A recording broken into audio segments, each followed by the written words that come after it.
Xin chào các bạn, tôi tin rằng có nhiều người đều biết trong những năm gần đây có một thể loại phim Trung Quốc rất xuất sắc, rất nổi tiếng, có thể đại diện đỉnh cao của công nghệ giải trí của Trung Quốc. Đó chính là phim Trung Nhật. Tôi phải thẳng thắn báo cho các bạn, thật ra tôi không có coi nhiều phim Trung Nhật của Trung Quốc. Hình như trong ký ức của tôi chỉ từng có coi 2 bộ phim Trung Nhật của Trung Quốc thôi. Một bộ là phim Phong Thanh vào năm 2009. Một bộ khác là phim Sắc Giấy vào năm 2007. Theo tôi, 2 bộ phim này thực sự rất tốt. Khi coi 2 phim này, tôi hoàn toàn không có phút nào là thấy chán nản. Và tôi thực sự cảm thấy đáng tiếc, tại vì sau 2 bộ phim này, đa số phim Trung Nhật của Trung Quốc, đối với tôi rất khó có thể tìm thấy một bộ phim nào đó là có thể để tôi cảm thấy hấp dẫn. Có lẽ đó là vì sức tưởng tượng của tôi quá kém, tại vì có nhiều bộ phim Trung Nhật Trung Quốc, tôi không biết chúng là phim Trung Nhật hay là phim kiếm hiệp hay là phim viễn tưởng. Có nhiều vai trò trong phim, năng lực của họ có thể bằng với siêu anh hùng trong vũ trụ Marvel. Ví dụ có người có thể ném liêu弹, nổ phá máy bay.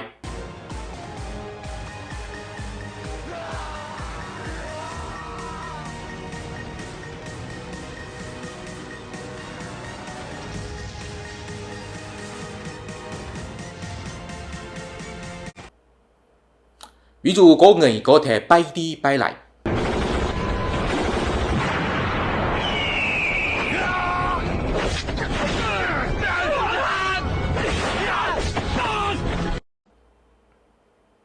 Thậm chí có người có thể đá bay tàn súng, giỏi hơn nhân vật trong Matrix.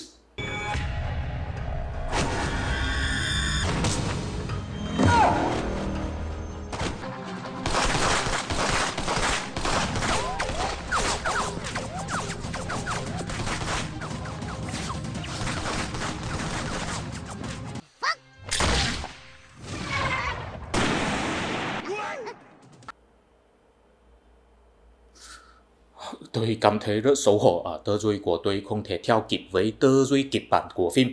Tôi rất xấu hổ.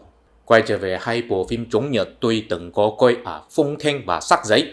Chúng đều không có nhiều cảnh hành động, không có ngày ném lựu đạn, không có ngày bay đi bay lại, chỉ là mấy nhân vật nói chuyện với nhau thôi. Có lẽ tôi với đa số khán giả Trung Quốc sẽ thấy là chán nản, khó chịu, không tốt. Cho nên vì vậy phong cách của 2 bộ phim này không có ảnh hưởng nhiều lắm. Rất là tình cờ tôi cũng phát hiện hóa ra thành viên ekip của 2 bộ phim này có nhiều người là người Đài Loan và người Hồng Kông, thậm chí cũng có người Nhật. Ví dụ phim Sắc Giấy, đạo diễn là Lý An hay là đa số người sẽ gọi ông là Anh Lee. Anh Lee là xuất thân ở Đài Loan, sau đó qua Mỹ du học, bây giờ đã trở thành một đạo diễn rất thành công trong Hollywood. Còn phim Phong Thanh, đạo diễn có 2 người, Trần Quốc Phú và Cao Quẩn Thư. Trần Quốc Phú là người Hồng Kông, Cao Quẩn Thư là người Đại Lục, nhưng âm nhạc của phim này là một người Nhật Bản, Michiru Oshima. Không biết người Nhật sẽ gọi cô này là Nhật gian hay không, tôi không chắc lắm. Tôi tin rằng đa số người đều có quan sát tới một điều là bây giờ chủ nghĩa dân tộc cực đoan của người Trung Quốc có một biểu hiện là ghét người Nhật, ghét người Nhật Bản. Thậm chí nếu người Trung Quốc mặc kimono sẽ bị bắt, tại vì có tổn thân tình cảm dân tộc. Tại sao người Trung Quốc ghét người Nhật ghét đến thế? Điều rằng đó có liên quan đến kiệt tác tình cao nghệ thuật của họ, tức là từ ảnh hưởng từ phim Trung Nhật, không biết, khó nói. Nhưng nếu vậy thì tôi phải đưa ra một điều đáng suy nghĩ cho các bạn. Các bạn có biết không, thật ra phim Trung Nhật là người Đài Loan bắt đầu tống, bắt đầu phát triển và sau đó người Trung Quốc mới làm theo. Thế bây giờ nếu phim Trung Nhật của người Trung Quốc có ảnh hưởng một số người Trung Quốc sinh ra chủ nghĩa dân tộc cực đoan, thế người Đài Loan nên chịu một phần trách nhiệm hay không? Thực sự đáng suy nghĩ.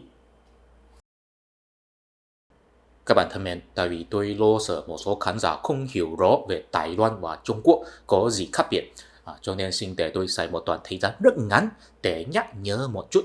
101 năm trước, Trung Quốc là do nhà Thanh thống trị, hoàng đế nhà Thanh là người Mãn, và khi đó có một nhóm người muốn lập tổ chính quyền người Mãn. Họ đưa ra một khẩu hiệu là cách mạng Đại Mãn. Đúng rồi, lãnh tụ của phong trào cách mạng này chính là Tôn Trung Sơn. Nhưng vào năm 1911, nhà Thanh sụp đổ, Trung Hoa Dân Quốc được sáng lập, Nhưng khi đó tổng thống của Trung Hoa Dân Quốc không phải là Đông Trung Sơn mà là Viên Thế Khải. Viên Thế Khải đại diện một thể lực gọi là quân Việt Bắc Dân. Họ vốn là tổng quân của nhà Thanh, và sau khi nhà Thanh sụp đổ, họ nắm được chính quyền. Quân Việt Bắc Dân không chủ trương kết mặt bài mãn mà là nói Ngô tộc cùng hòa. Tại vì nếu chủ trương kết mặt bài mãn thì không thể kế thừa lãnh thổ của nhà Thanh, chỉ có thể bao gồm những lãnh thổ có người Hán sinh sống.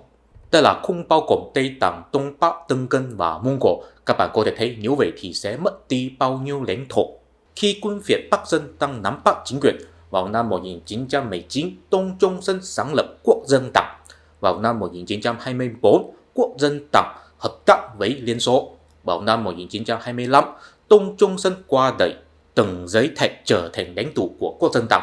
Vào năm 1928, Tần Giới Thạch tiêu diệt thế lực của quân Việt Bắc Dân, Quốc dân党nắm bắt được chính quyền. Đến năm 1937, chiến tranh chống Nhật của Trung Quốc bùng nổ. Đến năm 1945, chiến tranh chống Nhật kết thúc, người Nhật Bản bị đánh bại.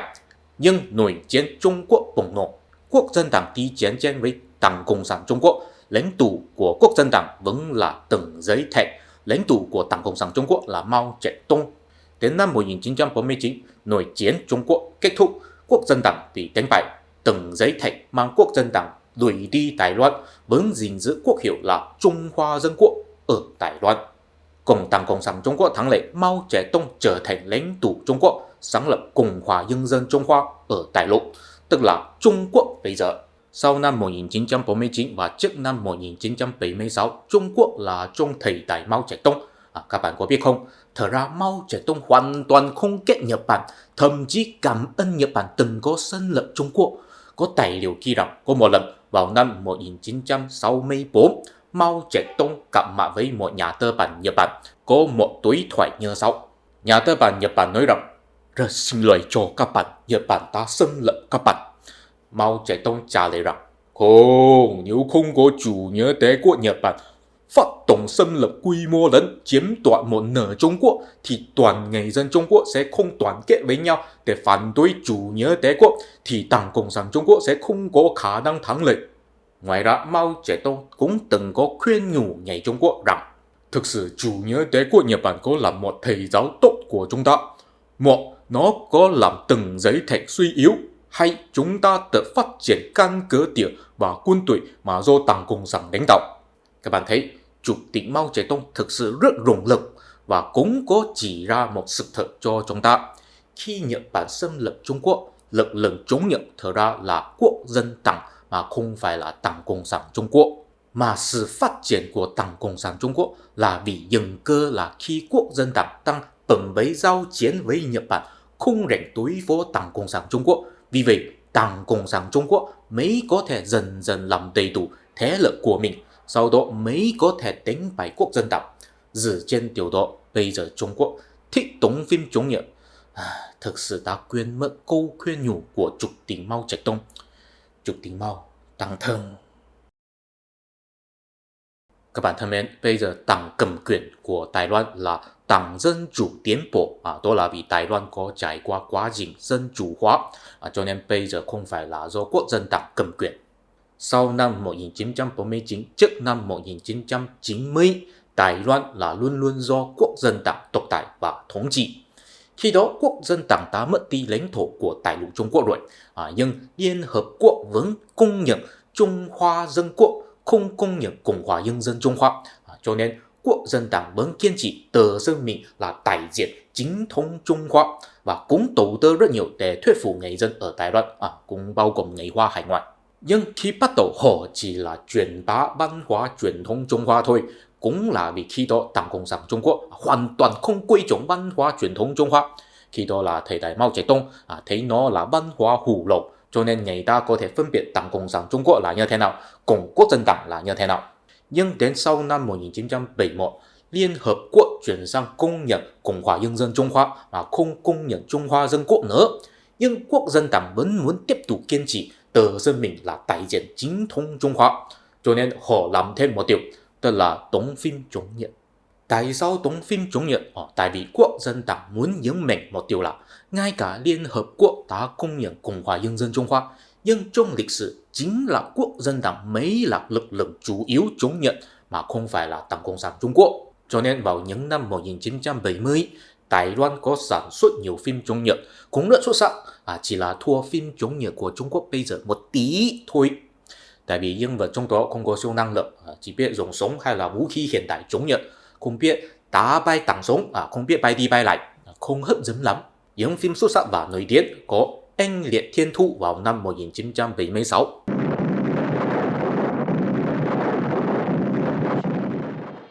日本不足畏，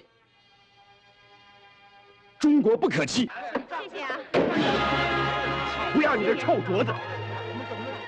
他父亲就是大汉奸张自忠。你这个什么东西？出来！我身中6弹，不肯气馁而死。我是要你把我撑到最后1分钟的斗志。告诉板垣，告诉天皇，张自忠只不过是中国的一名老兵而已。 还有成千上万的青年战将，这些人足以撑到侵略者偿还血债的时候。回去吧，中国太大了，那头的地平线不是你们看得见、走得到的。 Có 800 liệt sĩ vào năm 1976.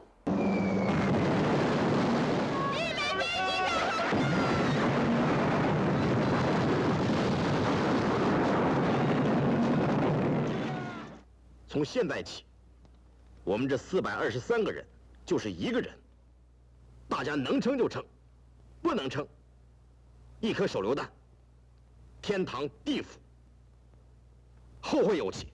报团长，干到底，不投降！我来了！喊到就都顺着。你不出来，是死路一条。 出来，是死里求生。团长，我们一起走。第1营即刻放弃4行仓库。报告，杀到最后1个人，1颗子弹。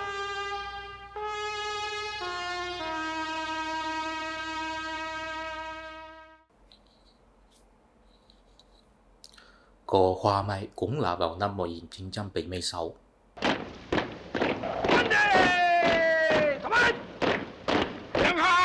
除非我的头落在水里，不然休想。登陆，我们接到的任务是要切断日军的后勤补给。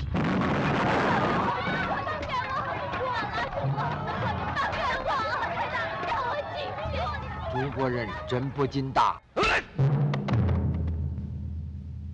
我一点儿也不疼。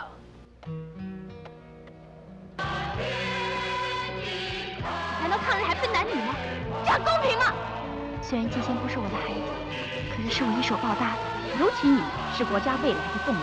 不过这也是我们台湾青年尽忠报国的好机会。从一开始我就觉得这是一场打赢的仗。 Các bạn thân mến, sau năm 1980, đề tài phim chống Nhật dần dần không phổ biến ở Đài Loan nữa. Tại vì khi đó, phong trào dân chủ hóa dần dần phổ biến ở Đài Loan. Người Đài Loan không quan tâm quốc dân đảng từng có đánh bại Nhật Bản hay không nữa. Dù sao, chúng ta có thể thấy rằng, bây giờ người Trung Quốc đóng phim chống Nhật là họ theo Đài Loan ngày xưa. Nói đến đây, có lẽ sẽ có người thắc mắc rằng, thế trong lịch sử hiển nhiên là quốc dân đảng chống Nhật mà không phải là Đảng Cộng sản Trung Quốc. Thế bây giờ Trung Quốc đóng phim chống Nhật điều rằng họ đang truyền bá công lao của quốc dân đảng. Nếu có ai sẽ thắc mắc như vậy thì tôi có thể khẳng định bạn chắc chắn là chưa bao giờ coi phim chống Nhật của Trung Quốc.